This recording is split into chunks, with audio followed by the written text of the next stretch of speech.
1. Which principle is most critical when designing packaging to align with adult learning strategies? A. Using vibrant colors to capture attention. B. Presenting information in logical sequences.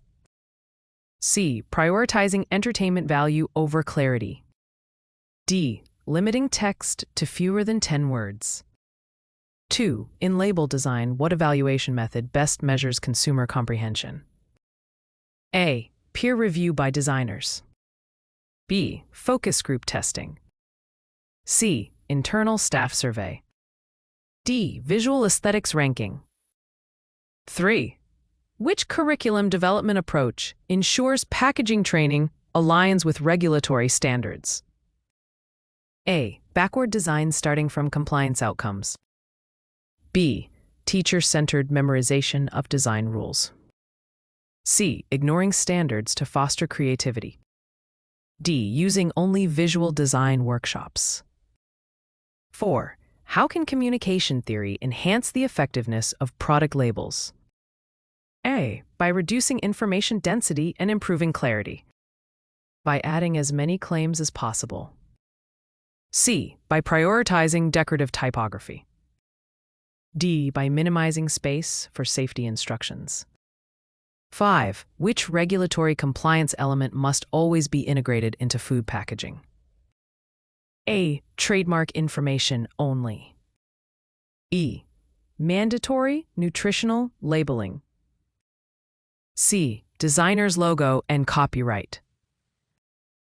D. Suggested price range. 6. In mentoring new designers, which technique supports knowledge transfer for packaging compliance? A. Storytelling with case studies. B. Allowing independent work without review. C. Avoiding discussion of past errors. D. Eliminating feedback loops. 7. What is the primary adult learning principle applied when labels use icons for quick understanding? A. Self-directed learning. B. Experiential learning. C. Visual reinforcement. D. Critical reflection. 8. Which evaluation method is best to test consumer retention of label warnings? A. Open-ended survey questions. B. Recall testing after product use. C. Designer peer critique.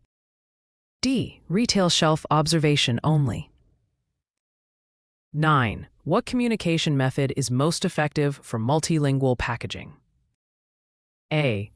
Using universal symbols alongside translations. B. Limiting the label to one dominant language. C. Adding more decorative fonts. D. Relying on imagery without context. 10. In curriculum development for packaging professionals, which module is most essential? A. Typography aesthetics. B. Global labeling laws and standards. C. Color psychology trends. D. Creative brainstorming sessions. 11. Which mentoring approach ensures new employees understand regulatory frameworks in packaging?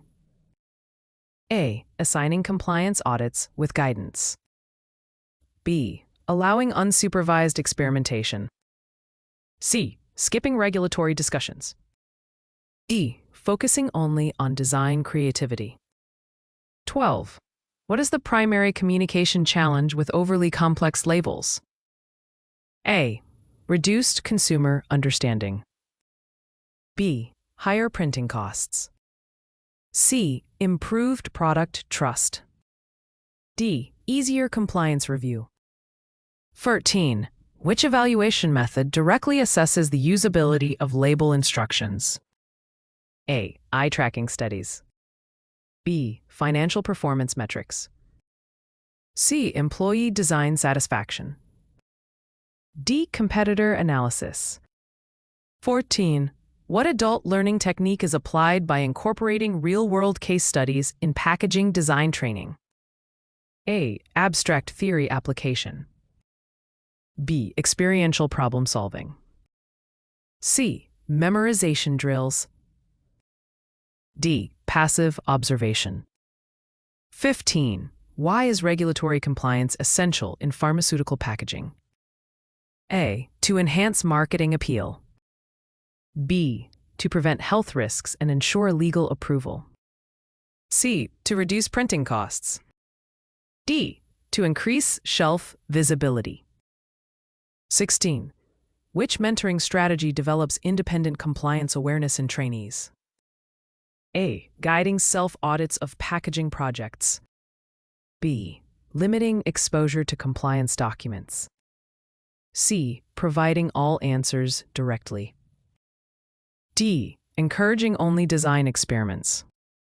17. In curriculum development, how can formative assessments benefit packaging design courses? A. By identifying learner gaps early. E. By delaying feedback until final review. C. By ignoring performance tracking. D. By focusing only on final grades. 18. What is the risk of failing to include country of origin labeling where required? A. Improved brand image. B. Consumer confusion and legal penalties.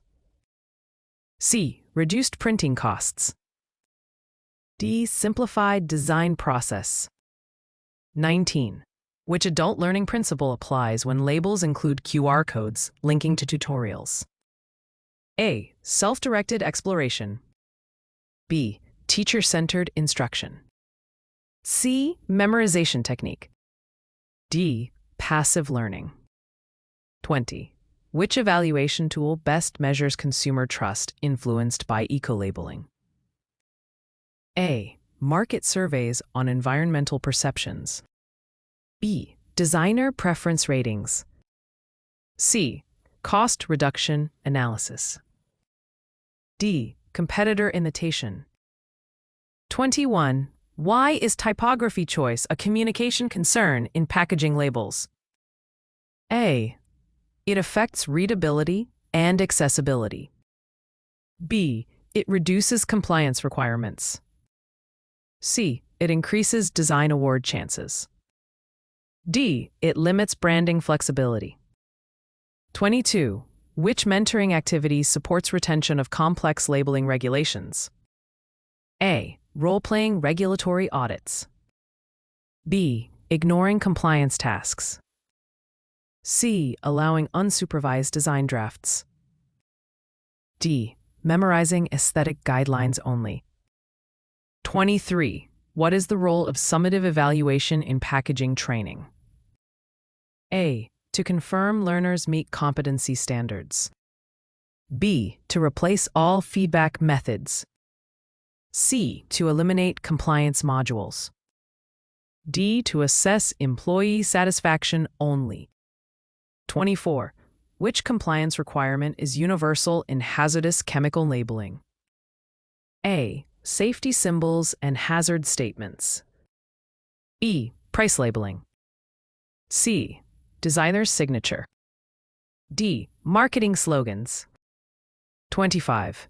What adult learning technique enhances comprehension of international labeling rules? A. Comparative analysis exercises. B. Passive reading of documents. C. Ignoring non-local laws. D. Creative sketching tasks. 26. Which communication barrier arises when labels use jargon-heavy technical terms? A. Misinterpretation by consumers. B. Easier compliance approval. C. Enhanced visual appeal. D. Increased printing efficiency. 27. Which evaluation method validates the effectiveness of child safety warnings on packaging? A. Usability testing with caregivers. E. Graphic designer peer review. C. Sales revenue tracking. D. Legal department approval only. 28. What is the benefit of competency-based curriculum design for packaging training? A. Learners demonstrate measurable regulatory skills. B. Trainees focus only on creativity. C. Training excludes compliance knowledge. D. It eliminates the need for assessments. 29. Which mentoring approach supports lifelong learning in packaging professionals? A. Encouraging reflective practice on past projects. Avoiding critical feedback. C. Providing one-time instruction. D. Focusing only on aesthetics. 30. What communication strategy reduces cognitive overload in nutrition labeling? A. Using structured information hierarchies. B. Adding more decorative elements. C. Listing excessive technical details. D. Printing in small fonts. 31. Which evaluation approach best measures consumer attention on shelf packaging? A. Eye tracking experiments. B. Competitor design reviews. C. Employee opinion polls. D. Cost-benefit analysis. 32. Why is cultural sensitivity crucial in global packaging and labeling? Avoid offensive or misleading designs. E. To reduce printing costs. C. To win design awards. D. To simplify compliance processes. 33. Which adult learning strategy supports mastery of complex packaging compliance codes? A. Incremental scaffolding of content. B. Repetitive rote memorization. C. Avoidance of real-world practice. D. Sole reliance on lectures. 34. What is the role of mentoring in sustaining quality packaging practices? A. Reinforcing best practices through coaching. B. Avoiding skill assessments. C. Reducing training investments. D. Replacing all formal education